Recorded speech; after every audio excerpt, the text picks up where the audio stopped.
बार बार प्रयास करने के बाद भी जब सफलता नहीं मिलती है तो अक्सर इंसान अपने भाग्य को कोसने लगता है। ये मन में विचार आना कितना उचित है और इंसान इससे कैसे अपने जीवन को आगे बढ़ाए?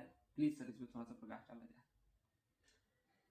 दीपक देखो, ये बड़ा सहज है कि अगर आप लगातार प्रयास कर रहे हैं और फिर भी असफल हो जा रहे हैं तो भाग्य को कोसना, एक बार तो सबके मन में विचार आता है कि भाग्य को कोसा जाए।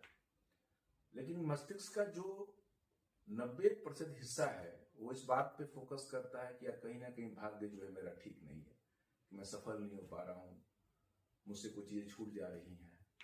लेकिन मस्तिष्क का जो 10% का हिस्सा है, जो 10% लोगों में ही होता है पूरे, अगर तुम वर्ल्ड मैप की बात करो, वो ये समझने की चेष्टा करता है कहीं ना कहीं मेरे प्रयत्न में, कहीं ना कहीं मेरे प्रयास में थोड़ी कमी रह गई। असफलता केवल यह सिद्ध करती है कि सफलता का प्रयत्न पूरे मन से नहीं हुआ। लेकिन इत्तेफाक देखो, हम सब ये समझ नहीं पाते हैं और तो कहीं ना कहीं भाग्य के भरोसे या भाग्य की बातें करके वो जो 10% मेहनत थोड़ा और करना था उससे पीछे रह जाते हैं।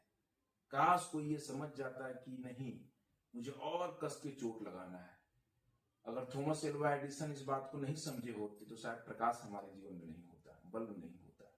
तो बात बड़ी सिंपल है, इसको लंबे पे नहीं लेके जाएंगे। बड़ी सिंपल बात है कि भाग्य जो है ना, भाग्य कर्म का पुत्र है और कर्म अगर करोगे तो भाग्य बाय डिफॉल्ट तुम्हारे साथ रहेगा। अगर तुम भाग्य को आगे बढ़ा दिए हो और कर्म को पीछे कर दिए हो, इसका मतलब तुम्हारे जीवन में वही प्राप्त होगा जो कर्म करने वाला ने आराम से छोड़ दिया है या कर्म नहीं किया। बराबर।